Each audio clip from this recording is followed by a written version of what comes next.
porque Jesús está por cerrar la gran sección explicativa de este sermón y este largo desarrollo que comenzó por allá en el capítulo 5, verso 17, cuando dijo el Señor: si su justicia no fuere superior a la de los escribas y fariseos, no pueden entrar en el reino de los cielos. Y entonces comienza a explicar qué es la justicia superior a la de los escribas y los fariseos. Una justicia superior en la observancia de la ley, no solo de manera externa, sino en el corazón. Una justicia superior no solo en observar las disciplinas espirituales como la oración, la limosna y el ayuno de manera ostentosa para ser visto de los hombres, sino en secreto para ser visto por el Señor. Una justicia que se relaciona con las cosas materiales saludablemente, no idolatrando el dinero, ni persiguiéndolo como el fin último de la vida, sino que se contenta en el Señor sabiendo que cada día trae su afán y que el Señor provee y cuida de sus hijos. Una justicia superior a los escribas y los fariseos en cómo llevamos nuestras relaciones con nuestros hermanos, no juzgándolos apresuradamente, sino con justo juicio. A los incrédulos, no juzgándolos tal vez de manera desproporcionada, terminando echando las perlas a los cerdos para que las pisoteen cuando son blasfemos y se rehúsan a seguir al Señor. Y hoy vamos a ver, como dije, el cierre de esa sección. Cómo nuestra relación con Dios, a través de la oración y de conocer al Padre bueno, nos lleva a cumplir esa justicia que es superior a la de los escribas y los fariseos, a cumplir la ley y los profetas. Este pasaje tiene un desafío en realidad, porque es uno de esos pasajes que a menudo se malinterpretan, se sacan de contexto, y cuando lo sacamos de contexto, pues tenemos miles de pretextos, porque la gente puede tomar ese pasaje sin tener en cuenta lo que el Señor viene desarrollando y decir: mira, ahí está claramente, pide y el Señor te dará lo que necesites. Llama y el Señor te abrirá cuando lo pidas. Pero el pasaje termina con esta sección: porque cuanto quieran que los hombres les hagan, así también hagan ustedes con ellos. Lo que conecta directamente con la sección que vimos el domingo pasado sobre no juzgar a otros, sino juzgar con justo juicio. No juzgar conforme a nuestra medida, sino a la medida del Señor. Entonces, ese pasaje de pidan, llamen, toquen a la puerta queda enmarcado dentro de un bloque y no podemos sacarlo de ahí. Pertenece a eso. Necesitamos interpretarlo dentro de ese marco.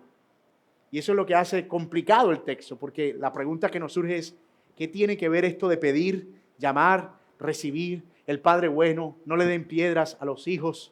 ¿Qué tiene que ver todo eso con no juzgar? ¿Y qué tiene que ver todo eso con no echar las perlas a los cerdos?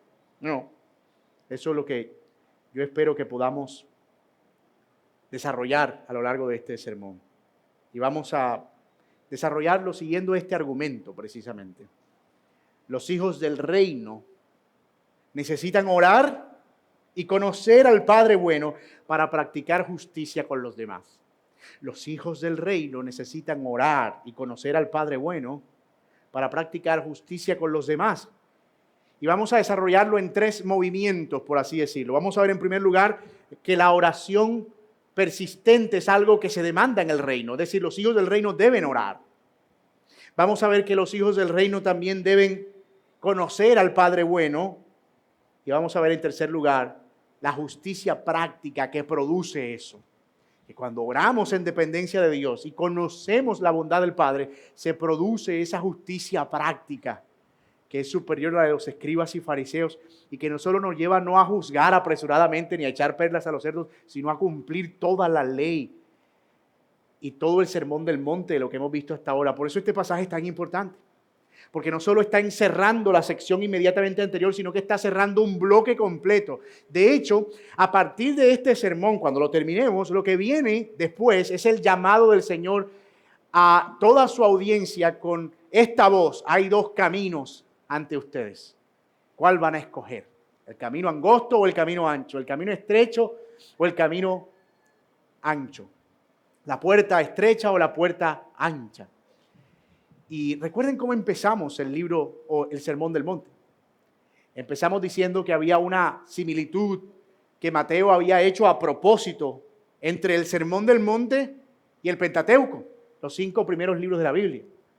Cómo se constituye un pueblo, En Génesis, los bienaventurados. ¿Cuál es la ley para ese pueblo? En Éxodo, y todas las leyes y cómo deben ser observadas en el reino. Y al final, ¿qué debe hacer ese pueblo? ¿Qué camino debe seguir? Como el Deuteronomio del Antiguo Testamento. También en el Sermón del Monte, ¿qué camino vas a escoger? ¿Dónde vas a edificar tu casa? ¿Por qué puerta vas a entrar? Así que el último bloque es, por así decirlo, el Deuteronomio de nuestro Sermón del Monte, por lo que el Sermón del Monte oficialmente como instrucción termina aquí, en este texto. Y por eso esa declaración que yo les dije, enciérrenla, es importante. Porque necesitamos de nuevo de la oración al Padre y de conocer la bondad del Padre para cumplir la ley y los profetas. Veamos entonces nuestro primer encabezado, la oración persistente que el reino demanda. Dice el verso 7, pidan y se les dará, busquen y hallarán, llamen y se les abrirá, porque todo el que pide recibe, el que busca halla y el que llama se le abrirá. Lo primero que notamos es que Jesús usa 3 verbos en forma de mandamiento. Pidan, busquen y llamen. Son imperativos, son taxativos y en el original estos verbos de hecho están en tiempo presente, lo cual indica una idea continua en el tiempo. Es algo así como sigan pidiendo o continúen pidiendo, continúen buscando y continúen hallando. No es un sentido de háganlo una vez, sino sean persistentes en buscar, sean persistentes en llamar, sean persistentes en pedir. Hay una insistencia progresiva, mírenlo ahí. Pedir es una forma más o menos natural de acercarnos a alguien con una demanda. Buscar es un poco más insistente y llamar es algo así como tratar de tumbar la puerta. Si esto fuera que tú estás a las 12 de la noche en la puerta de la casa, sería algo como, hola, buenas, ¿me abres? Como no te oyen, entonces tocas, me abres, y como no te oyen, agarra una piedra y mira, son las 12 de la noche, estoy aquí afuera, me abres. Hay como una progresión en medio de todo esto, y la idea que el Señor parece comunicar aquí es que debemos ser insistentes en reconocer que yo no tengo lo que necesito para vivir como Él espera que viva. Que soy como un mendigo que pide, un necesitado que pide, que yo no puedo cumplir la justicia del Sermón del Monte por mis propias fuerzas. Porque hasta ahora todo esto pareciera una constitución política espiritual. No hagan esto, no hagan esto, no hagan esto, no hagan esto. Y todos estamos tan abrumados porque estamos saliendo de cada uno de estos sermones diciendo, no puedo hacer eso, no puedo hacer eso, no puedo hacer eso. No puedo amar a mis enemigos, no puedo discernir cuándo arrojar o no perlas a los cerdos, no puedo dejar de juzgar porque estoy juzgando todo el tiempo, no puedo dejar de amar el dinero, no puedo dejar de afanarme, no puedo. Y todos salimos de aquí como tan abrumados. Y quizá muchas de las preguntas que hemos tenido es, ¿qué hago? ¿Cómo lo hago? ¿Cómo lo hago? ¿Cómo lo hago? Y el Señor está diciendo, tranquilo, lo que debes hacer es pedir. Está bien, tú no puedes hacer eso. Necesitas ayuda para hacer eso y necesitas reconocer con humildad que no puedes hacerlo. Y fíjense que pedir es perfectamente coherente con lo que el Señor dijo en el capítulo 5, iniciando el Sermón del Monte. Bienaventurados los pobres en espíritu. Porque necesitamos reconocer esa pobreza de espíritu para poder exhibir esa justicia. Si yo creo que no necesito nada, que yo soy el más, el espiritual de los espirituales, yo no podré vivir la justicia del reino. Pero si yo soy un pobre de espíritu, si yo soy alguien necesitado, que entiende que necesita del Señor, yo voy a tener esta actitud del que pide desesperadamente para poder cumplir esa justicia. Buscar, a diferencia de pedir, solamente añade urgencia. No solo abro la boca, sino que tomo una iniciativa. Buscar es una acción. Involucra mis manos y mis pies. Buscar no se conforma solo con decir cosas, sino con moverme hacia ellas. Jeremías 29:13, conocen ese pasaje. Me buscarán y me encontrarán cuando me busquen de todo corazón. Llamar, como dije, es todavía mucho más intenso. Es golpear la puerta. Es un llamado mucho más desesperado, es persistente, como aquella viuda que el Señor describe en sus relatos, que iba donde el juez y el juez le decía: no, no te puedo hacer justicia, no puedo darte la herencia de tu marido. Y iba tan insistentemente que el juez injusto le dijo: ¿sabes qué? Porque me insistes tanto y eres tan impertinente, te voy a dar lo que me pides. Y dice el Señor: cuánto más aquellos que son persistentes en pedir, en pedir, en pedir. Hermanos, yo espero que puedan verlo claro aquí. A veces vemos nuestra impotencia para poder vivir como Dios demanda y pareciera que todo lo que hacemos es orar para que las cosas sucedan mágicamente. Señor, tú sabes que yo soy un chismoso y que estoy juzgando a los hermanos todo el tiempo. Ayúdame a no ser chismoso. Eso está bien, pero eso seguramente va a requerir de algunas acciones, ¿cierto? Y esas acciones puede ser como que sean mucho más intencionales las visitas que estás haciendo con un propósito claro, no visitar por ocio.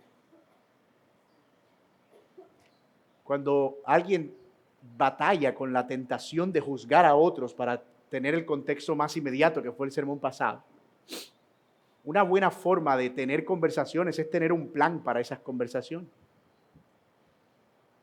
Ser consciente de lo que estoy diciendo, evaluar, pensar, hacer la pausa. ¿Esto que voy a decir es un juicio? ¿Estoy seguro de lo que voy a decir? Eso requiere acción. Yo no puedo simplemente ir con mi lengua por ahí hablando de todo el mundo, llegar a la casa y decir: ay, Señor, aquí estoy otra vez, tan chismoso como siempre. Ayúdame. Porque a la 10ª oración lo que vamos a hacer es decir: Señor, pero ¿por qué no me ayudas? Nuestra oración tiene que ir acompañada de la insistencia en buscar y en persistir desesperadamente en ser librados y ayudados por el Señor. El que sigue tocando, que busca con insistencia, aunque parezca que nadie le responde, un día recibirá su recompensa. Ahora bien, ¿qué es lo que debemos pedir? ¿Qué es aquello que debemos buscar o llamar con tanta insistencia? Y esto pone el pasaje justo en el contexto que debe poner. Como dije en la introducción, no es un texto para nosotros sacarlo de ahí y decir: wow, esa Prado nueva está súper buena. Mateo capítulo 7 dice: pide y el Señor te la dará. Señor, empiezo a orar por esta Prado nueva, por esta camioneta que yo quiero, dámela. No, eso no es lo que el texto está diciendo. No aplica esta fórmula para cualquier cosa y por eso el que esté enmarcado dentro de este contexto nos ayuda. El texto no especifica directamente, pero el contexto lo da con claridad. Jesús acaba de demandarnos que saquemos la viga de nuestro propio ojo antes de ver la paja del ojo ajeno. Y todos sabemos que eso es difícil. ¿Puedes tú con tu propia fuerza ver tu propio pecado con claridad? ¿No es cierto que cuando uno está juzgando a otra persona, normalmente uno se está sintiendo como superior a esa persona en esa área? Nunca nadie habla mal de alguien en algo en lo que él también está mal. Porque en cierto sentido, lo de juzgar al otro es el sentido de: yo estoy haciendo al otro menos, porque aquí yo me estoy sintiendo superior. Yo no estoy viendo mi propio pecado. Por el contrario, yo me estoy viendo como si yo fuera perfecto. Usted nunca va a ver a un borracho hablando mal de otro borracho, a menos que el otro borracho se gaste la comida de la quincena y él no. Ese es un borracho irresponsable. Yo soy un borracho irresponsable, porque yo tomo con lo que me queda. La comida es sagrada. Entonces él se siente ahí superior. Pero hermanos, la verdad es que nosotros no podemos ver, nosotros estamos ciegos para adentro. Nosotros no podemos mirar hacia adentro, pero Dios sí. Por eso decía el salmista: escudriñame, examíname, oh Dios, y conoce mi corazón y pruébame y ve si hay en mí camino de perversidad. Porque nosotros ante nuestros propios ojos somos al lado, está Pablo y nosotros aquí quiñándole a Pablo. Nuestros pecados son nimiedades. No, eso es un error que cometo en el que estoy trabajando. Entonces, ¿qué debemos pedir insistentemente? Ayúdame a ver mi pecado. Ayúdame a sacarme esta viga grande que tengo en el ojo. Ayúdame a poder discernir ¿Qué hermano necesita corrección? ¿Quién es un profanador que va a pisotear el evangelio? Jesús está reconociendo, no podemos hacer esas cosas sin la ayuda del Señor. No podemos. Él nos ha llamado a ser perfectos, como el Padre Celestial es perfecto. A amar incluso a nuestros enemigos. Y pregunto, ¿tú puedes amar a tu enemigo por tu propia fuerza? De verdad, ¿tú puedes amar a una persona que te hizo daño solo a punta de resolución y de fuerza de voluntad? Estuvimos viendo hoy en el devocional el encuentro entre Esaú y Jacob. 20 años, dos hermanos completamente separados. Si usted los hubiese comparado a los dos que nacieron el mismo día, Esaú se veía más viejo, porque la amargura carcome, y Hebreos dice que él tenía una raíz de amargura que había contaminado a otros. Pero cuando se encuentran, Esaú se cuelga sobre el cuello de Jacob y lloran. Es un evento uno quiere quedarse ahí, contemplando la escena, como el reencuentro del padre con el hijo pródigo. Mira, esa raíz de amargura del corazón de Esaú no salió por fuerza de voluntad ni por los presentes que Jacob le envió, porque solo Dios puede cambiar el corazón. Vivir con una justicia superior a la de los escribas y fariseos es vivir con una justicia como la justicia del Señor, y solo Él puede poner esa justicia en nuestros corazones. Entonces tú ves la necesidad que tenemos de pedir al Señor que nos dé de eso, porque no podemos producirlo en nuestras propias fuerzas.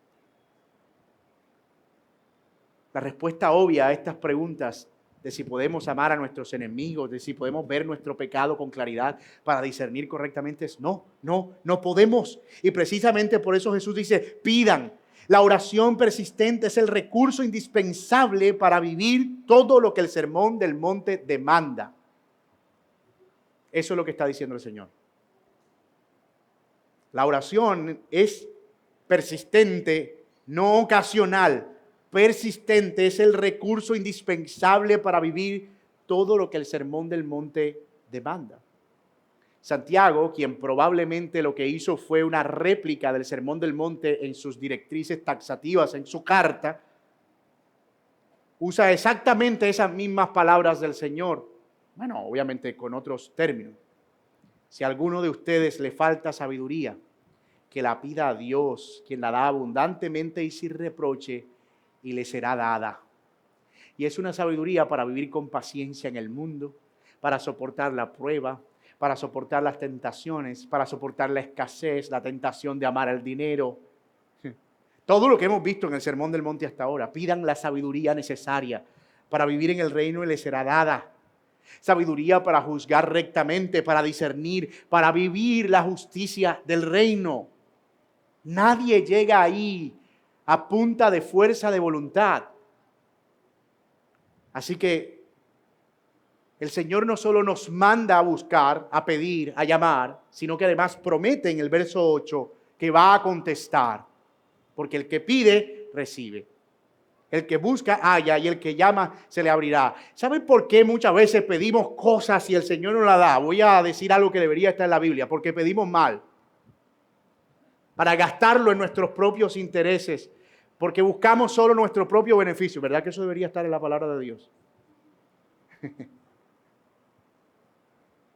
Estas son nuestras verdaderas oraciones, aquellas que empiezan por ver nuestra necesidad particular primero, nuestra necesidad de exhibir justicia, de pedir al Señor que nos cambie, que nos transforme, que nos ayude a ver claramente, que nos ayude a sacarnos la viga del ojo.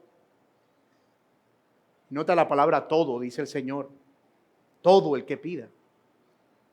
La promesa es tan amplia como el mandamiento. Y nota también que Jesús cambia de la segunda persona. Dice, pidan lo que ustedes pidan a la tercera. Todo el que pide. Él está diciendo, esto no es algo solo para los discípulos inmediatos, sino para los discípulos que creerán después de ustedes. Todo el que pide, no solo los que están escuchando el Sermón del Monte. Y eso te incluye a ti y a mí. Ahora, mi hermano, tú dirías, es más, voy a incluirme ahí honestamente para que usted no se sienta tan solo. ¿Podríamos decir que estamos orando así? ¿Que estamos orando de esa manera? ¿Estamos pidiendo persistentemente a Dios gracia para vivir la vida del reino?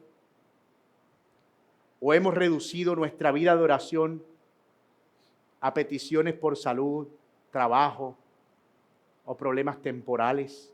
Cosas que, ojo, son legítimas. No me malentiendan. No está mal que alguien pida esas cosas.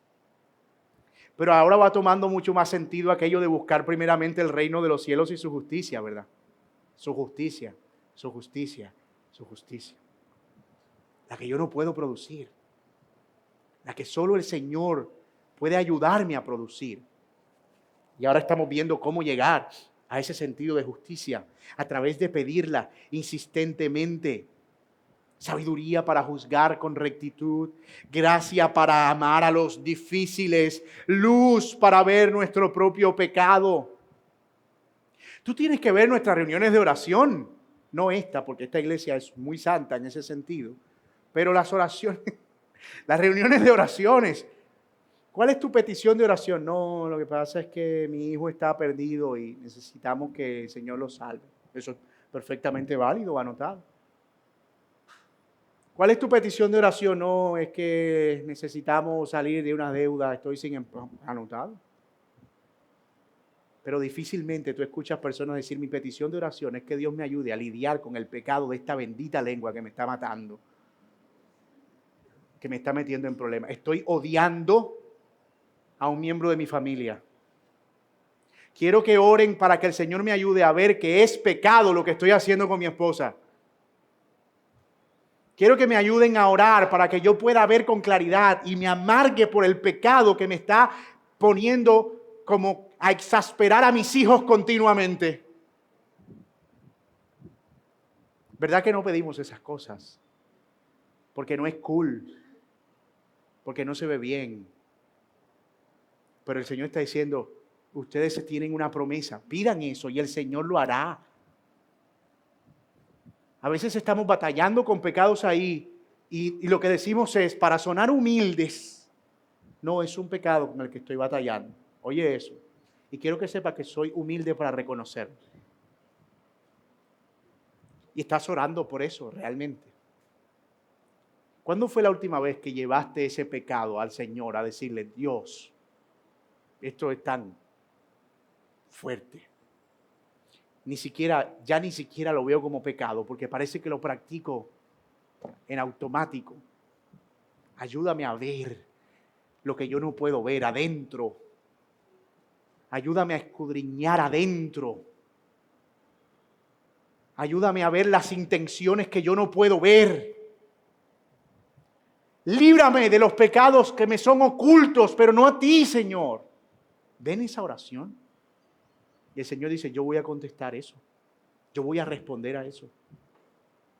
Lo mejor que podemos recibir ahora mismo, mis hermanos, no es la respuesta a todas nuestras necesidades materiales, sino la riqueza espiritual que viene cuando reconocemos nuestra pobreza espiritual. Cuando eso se pone en orden, todo lo demás es secundario. Eso es lo que está diciendo el Señor. Pidan, oren, busquen. Ahora, estamos claros que el reino entonces demanda oración persistente. ¿Pero oración a quién?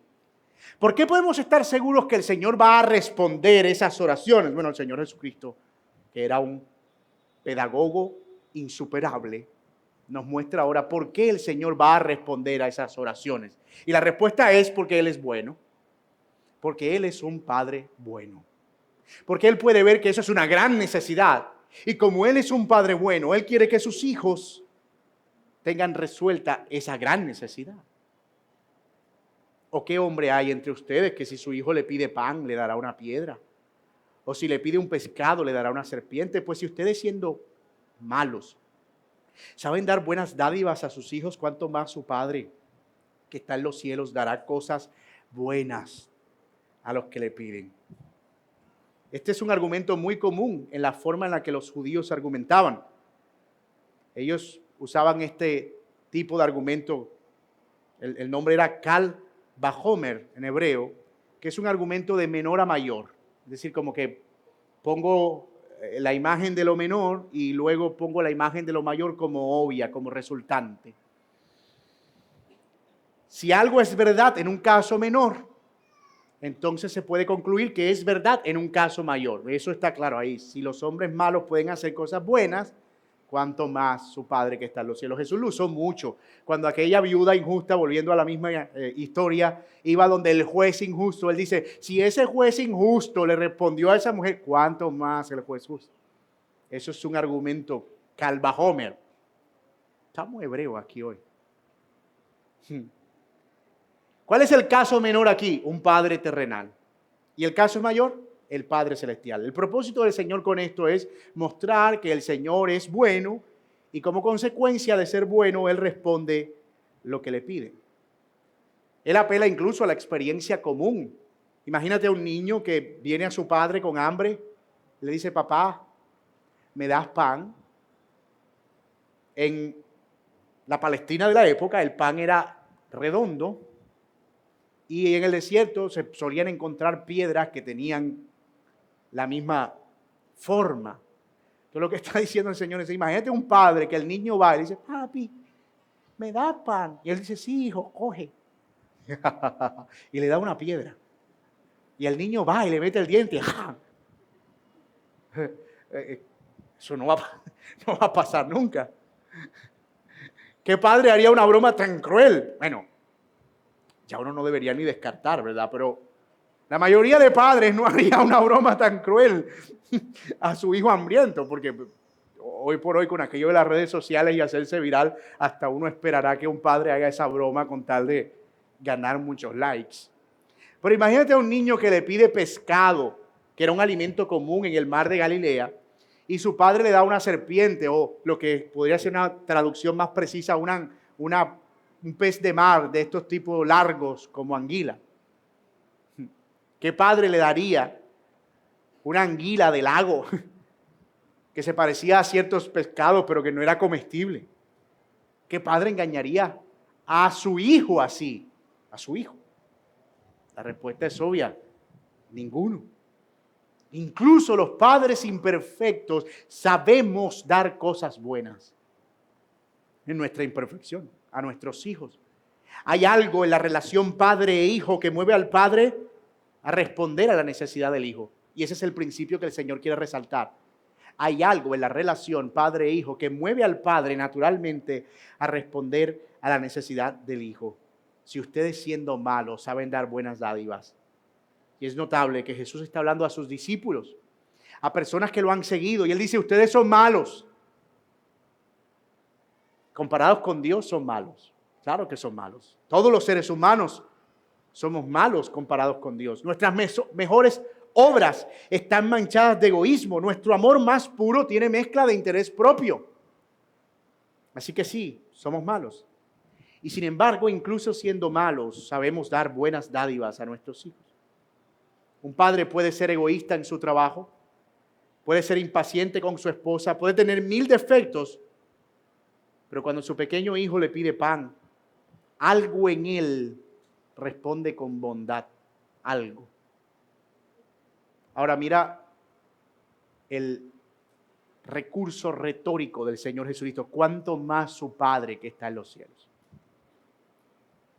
No había ninguna duda, eso tenía una fuerza mental lo que el Señor estaba diciendo, porque todos ellos podían identificarse con lo que Él estaba diciendo. No sé, es verdad, yo nunca le daría un pan malo a mi hijo. Pues el Señor dice, ¿cuánto más el Padre dará cosas buenas a sus hijos? Si un padre malo da cosas buenas, ¿cuánto más el que es perfectamente bueno? Si un padre terrenal que a veces de mala gana hace cosas, responde a sus hijos, ¿cuánto más el Padre Celestial, cuya misma naturaleza es dar? D.A. Carson comenta sobre este pasaje lo siguiente: Dios está mucho más dispuesto a derramar sobre su pueblo una bendición tal que no haya lugar para contenerla y su pueblo de recibirla. Hay una disposición natural ya en la relación de Dios con su pueblo, de Dios con su pueblo, de dar a su pueblo cosas buenas en abundancia. El Dios al que oramos no es un Dios tacaño, sino generoso.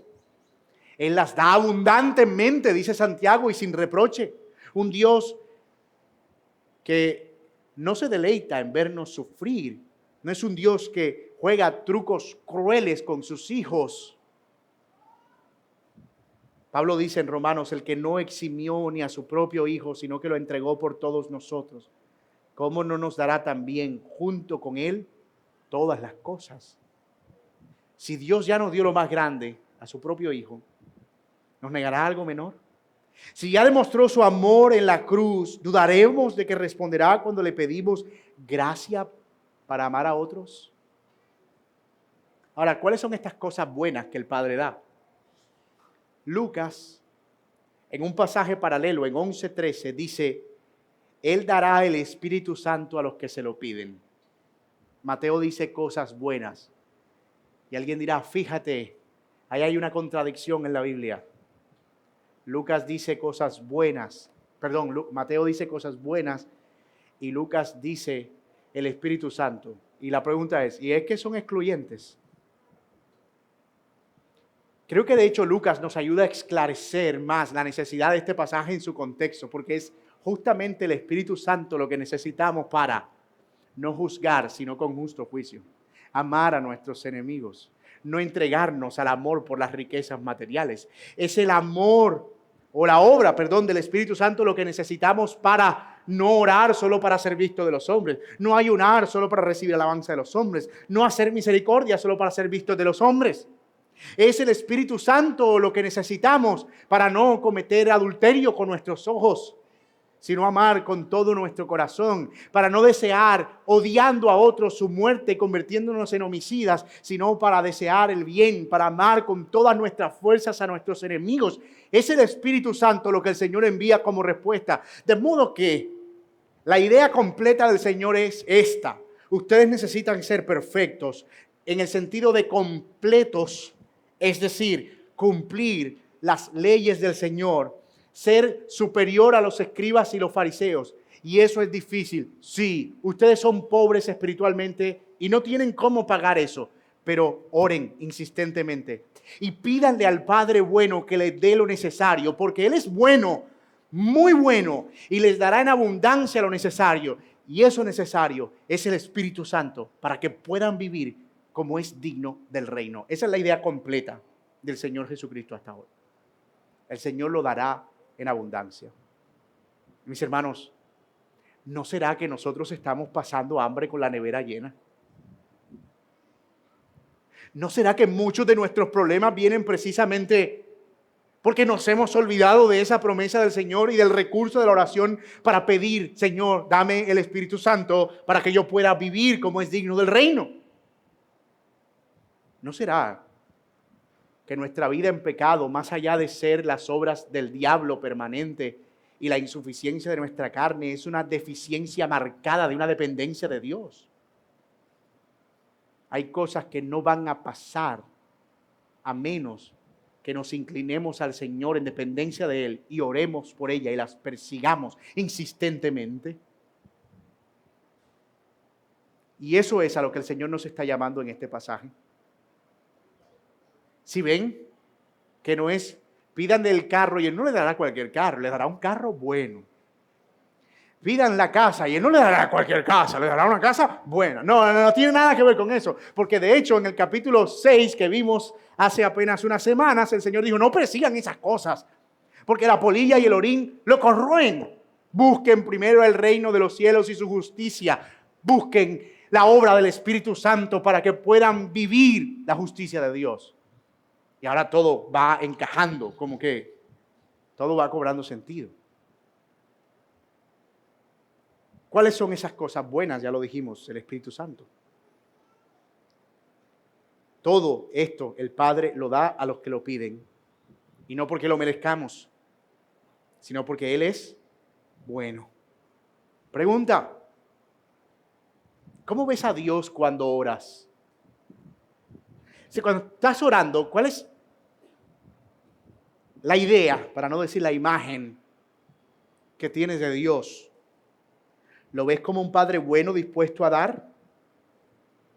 ¿Deseoso de bendecir? ¿O lo ves como un juez distante al que tienes que convencer de que ese pecado no es tan grave? De yo no lo voy a volver a hacer, no lo voy a volver a hacer, te prometo que no lo vuelvo a hacer.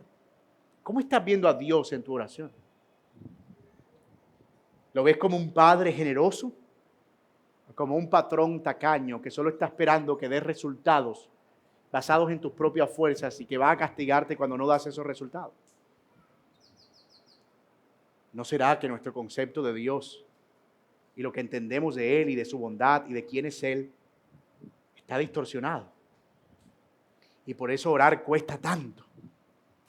Por eso orar no es un deleite. Porque Dios es un juez tan malo al que defraudé. Imagínate eso en la relación con tus hijos. Que tus hijos vayan a ti, pero todo el tiempo como, papi, hice algo malo, me vas a pegar. ¿Verdad que nosotros siendo malos nos conmovemos con eso? Bueno, la mayoría de veces nos conmovemos con eso.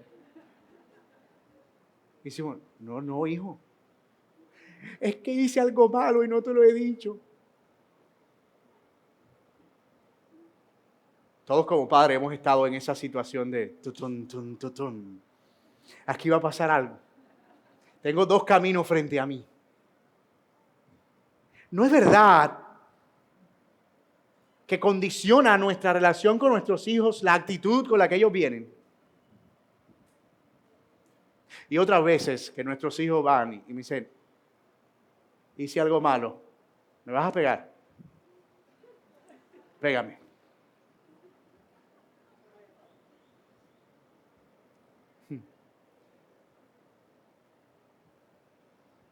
Y otras veces que nuestros hijos van y dicen, papi, ayúdame. Ayúdame. Es que yo no puedo hacer esto. Yo quiero obedecer. Pero me encuentro que siempre hago lo mismo y no sé qué hacer. Y sabes, yo a veces escucho a mis hijos, para no pensar en uno en particular y que ustedes no estén por ahí juzgando a mis hijos injustamente. Y yo digo, óyeme, mi hijo batalla probablemente con los mismos pecados que yo. Pero él no tiene las herramientas que yo tengo. Ni el conocimiento de la palabra que yo tengo. Ni el entendimiento del evangelio que yo tengo. Pero yo estoy esperando que él dé los frutos que yo ni siquiera doy. Es que tú tienes que obedecer. ¿Por qué? Porque yo te digo que obedezcas. No entiendo por qué no me obedece. En serio, no entiendes por qué no obedece. Y fíjate cómo ese cambio de perspectiva inmediatamente cambia también nuestra forma en la que nos relacionamos con ellos, porque yo ahora voy a ocuparme de proveer para mi hijo lo que él necesita, que es lo mismo que yo necesito para que él pueda obedecer, porque su meta no es que él me agrade a mí,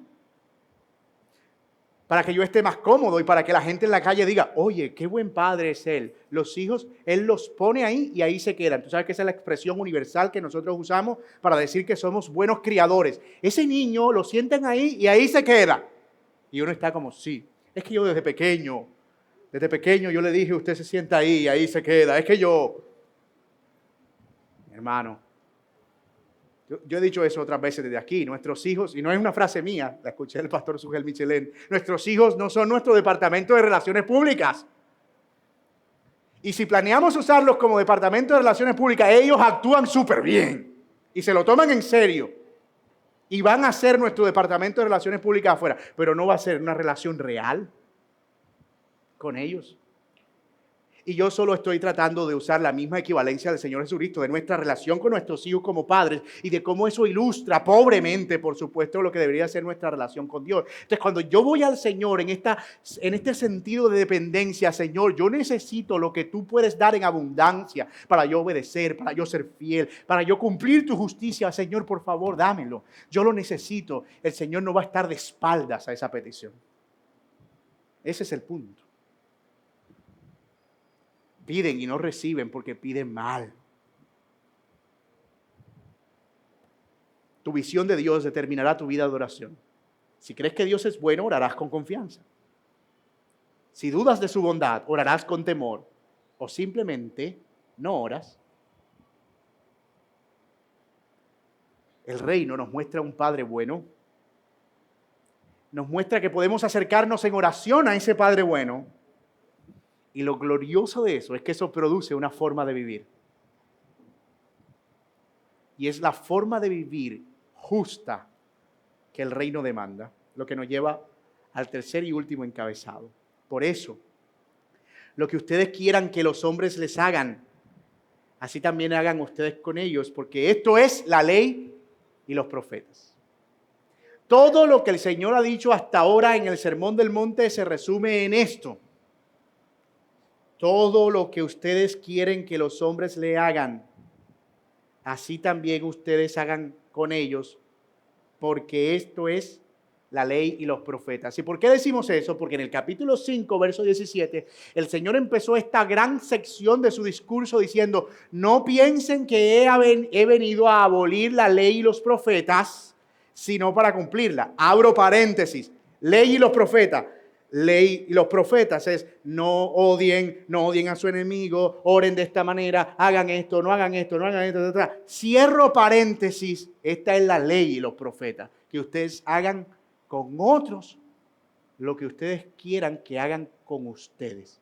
Esto es la forma de vivir del reino. Aquí el Señor está cerrando el paréntesis. Esto es la ley y los profetas. A este pasaje se le conoce como la regla de oro. ¿Verdad que sí? Y está muy mal usada en muchos casos.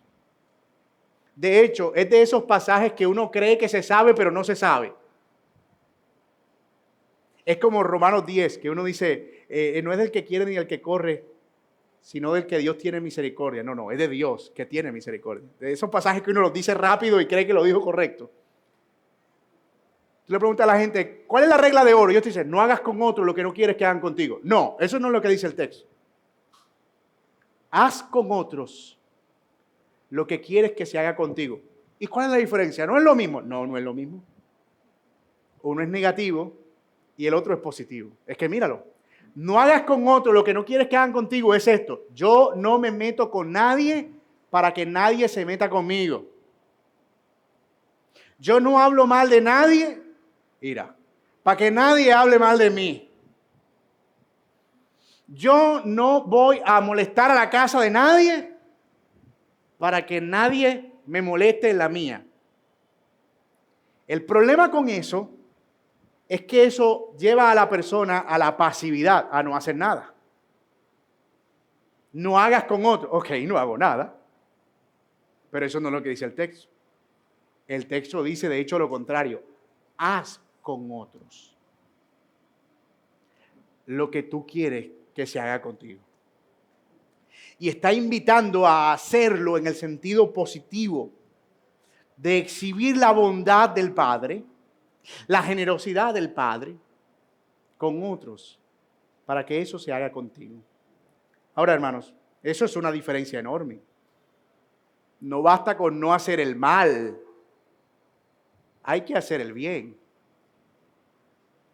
Y hay muchos cristianos en muchas partes del mundo, fuera de Santa Marta, que están bien conformes con no ser malos, pero uno no está muy seguro si son realmente buenos. Uno solo puede decir, fulano no se mete con nadie. Y esa no es la idea. ¿Saben por qué? Y aquí vuelvo al punto central del Sermón del Monte. Porque los hijos de Dios no tienen una actitud recesiva, sino una actitud hacia adelante, ofensiva. ¿Cómo podemos ser sal y cómo podemos ser luz si no tenemos la iniciativa de hacer el bien? El punto central del Sermón del Monte, acuérdense ustedes, es que los hijos del reino deben vivir exhibiendo la justicia de los escribas y los fariseos, de modo que vivan en una forma tan digna que los que los vean glorifiquen al Padre que está en los cielos, siendo luz y siendo sal en el mundo. ¿Y cómo hacemos eso? Pues yendo hacia adelante. El reino no es simplemente yo soy cristiano y ahora yo no le hago nada a nadie para que nadie se meta conmigo. Es yo soy un ciudadano del reino y ahora yo hago bien amando a mis enemigos. Yo hago bien no juzgando apresuradamente, sino concediendo el beneficio de la duda. Yo hago bien no persiguiendo el dinero a cuestas de toda cosa e incluso de las personas. Yo hago bien procurando incluso amar a aquellos que me han hecho daño. Yo hago bien guardando mi corazón para no pecar dentro de mí. Yo hago bien no solo haciendo cosas para ser vistos de los hombres, sino haciéndolas para el Señor. Yo hago bien, yo voy hacia adelante en mis relaciones principalmente para que luego yo pueda ver el fruto de eso. Y fíjate la relación tan importante que el Señor está dando aquí. Y es que nuestras acciones impulsadas por la obra del Señor en nosotros terminan estimulando las obras buenas de otros. O sea, si yo no hago nada a nadie, la otra persona no me va a hacer nada. Pero si yo le hago bien a esa persona, es posible que yo esté estimulando a esa persona a hacer el bien. Y eso es el reino. Así es que el reino crece. Así es que el reino se expande. Así es que la luz alumbra. Así es que el mundo insípido se sala. Eso es el reino. Y me encanta cómo lo cierra el Señor. Pero yo se les dije, subrayen ese pasaje, enciérrenlo, porque es importantísimo. Todo lo que he dicho se resume en esto. Vayan hacia adelante. Miren, no en vano el Señor Jesucristo dijo que la iglesia iba a prevalecer, que las puertas del Hades no iban a prevalecer. Yo edificaré mi iglesia y las puertas del Hades no prevalecerán contra ella. A veces la imagen que los cristianos tenemos es que estamos encerrados en una muralla y están golpeando las puertas y estamos aquí como, oh, es el Hades y el infierno que va a entrar y nos van a hacer daño y tenemos que encerrarnos y tenemos que... No, las puertas del Hades es, nosotros vamos a ir afuera y vamos a tumbar las puertas del Hades y vamos a sacar a la gente de ahí viviendo de una manera digna de Cristo. Eso es el reino. Eso es el reino. La gente no va a salir de ahí. Ni las puertas del infierno mismo quedarán de pie, es lo que está diciendo el Señor, porque serán derribadas por personas que viven como es digno del reino. Esto es la ley y los profetas, dice el Señor. Eso es la ley y los profetas. Todo se resume en eso. Si a usted se le olvidó todo el sermón hasta ahora, yo sé que usted me ha escuchado ya repetir la estructura del sermón, yo espero que usted se la sepa de memoria, porque la hemos repetido hasta la saciedad aquí. Pero todo se resume en esa frase. ¿Sí ven cómo eso cambia las cosas, hermanos míos? Las cambia radicalmente. Más adelante el Señor va a decir, ¿qué vas a hacer? ¿Vas a tomar este camino? ¿O vas a tomar el otro? ¿Qué vas a hacer? ¿Vas a escuchar esta palabra y la vas a poner por obra? ¿O vas a dejarla pasar como un oidor olvidadizo? Es el llamado final. Pero hasta aquí la idea es clara. Y permítame complementarla. El reino de Dios, y esta es la idea del Sermón del Monte, es que Dios ha llamado a personas pobres en espíritu, con hambre y sed de justicia, que lloran, que son perseguidos, que la gente no estima como valiosos. No son muy ricos, no son muy poderosos, no son llamados por su posición, son llamados por su condición de ser menospreciables, y es a ellos a los que el Señor llama. Y los capacita para que vivan en el reino exhibiendo una justicia superior. Pero esa justicia, ellos no la pueden exhibir por ellos mismos. No pueden vivir con una justicia superior a la de los escribas y fariseos por sus propias fuerzas. Por eso, como necesitados del Espíritu, necesitan clamar al Padre bueno. Y cuando clamen al Padre bueno, Él que es tan bueno y generoso, les dará el Espíritu Santo. Y ellos empezarán a vivir de una manera tan digna que empezarán a hacer el bien a otros y los otros empezarán a hacer el bien también. Y entonces serán como una luz en un monte que no se puede esconder y serán como la sal de la tierra que le da sabor a este mundo insípido. El plan del Señor Jesucristo es maravilloso. Llamó a nadies, personas que no son nada, para equiparlos con su Espíritu Santo, para que vivan de manera justa, para que resplandezcan como luminares y salen esta tierra. Eso es el reino. Palabras más, palabras menos. Eso es el reino. Y la pregunta es, hermano, de esos elementos, ¿cuál crees tú que te falta? Dices, bueno, yo creo que soy un bienaventurado, no por mí, porque soy un pobre en espíritu, el Señor me ha llamado, me ha salvado. Pero estás viviendo una justicia del reino. Y si no, ¿por qué no? El Espíritu Santo está actuando en tu vida de una manera que produzca los frutos dignos de alguien que vive en el reino. Y otros que están relacionándose contigo están viendo esas buenas acciones, de modo que se están viendo estimulados para también hacer el bien. ¿Podrías decir que estás viviendo la ley y los profetas haciendo a otros lo que quieres que ellos hagan contigo? Esto es poderoso, mis amados hermanos. No hay nada que pueda resistir la poderosa fuerza del amor. Y cuando el Espíritu Santo nos lleva a amar profundamente como nos llama el Señor Jesucristo, eso cambia al mundo. Y yo no estoy diciendo que tenemos que salir aquí ahora a hacer una abrazatón en el semáforo de la Libertador con la Avenida del Río. Pero hay personas que tú tienes al lado tuyo, compañeros de trabajo, familiares tuyos, que necesitan ver que tú eres alguien que está haciendo lo que una persona común y corriente no hace. Este hombre, ¿cómo hace para perdonar de esa manera? ¿Cómo hace para vivir con ese estándar de justicia?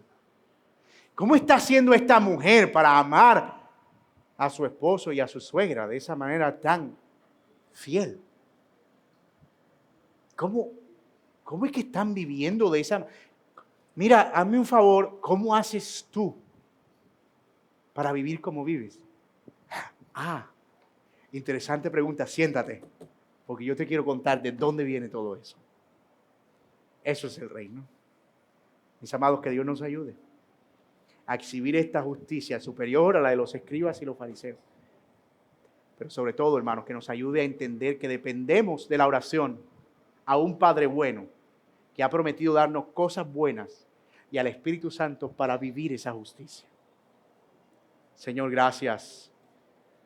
Gracias, Padre, por tu palabra. Gracias por estimularnos al amor y a las buenas obras por medio de tu verdad. Y gracias, Señor, porque nos damos cuenta de dos cosas, por lo menos, a la luz de este texto. Que si nuestra justicia, Señor, sigue siendo terrenal y pobre, es porque necesitamos que tú nos proveas la ayuda por medio de tu Espíritu Santo para exhibir una justicia digna del reino. Ayúdanos, Padre, porque nosotros en nuestras fuerzas no podemos. Pero tú nos llamas a vivir esperando que tú proveas para nosotros todo lo necesario. Examina nuestros corazones y danos la humildad para ver que necesitamos de tu obra en nuestras almas y del Espíritu Santo cambiándonos continuamente. Y esta no es una oración que queremos hacer hoy, sino que necesitamos hacer todos los días, insistentemente, incansablemente, hasta que veamos, Señor, el fruto de tu obra en nosotros. Y que si llegamos a morir o a partir de este mundo, que nos halles en nuestro lecho de muerte, incluso clamando, Señor, sé propicio a mí. Ayúdame a ser justo, ayúdame a ser fiel, ayúdame a amar, ayúdame a vivir, ayúdame a servir. Que nos halles en una dependencia continua y permanente de tu gracia. Gracias, Padre bueno, por tu infinita generosidad. Oramos en el nombre de nuestro Señor Jesucristo. Amén. Amén. Mis amados, que el Señor les bendiga.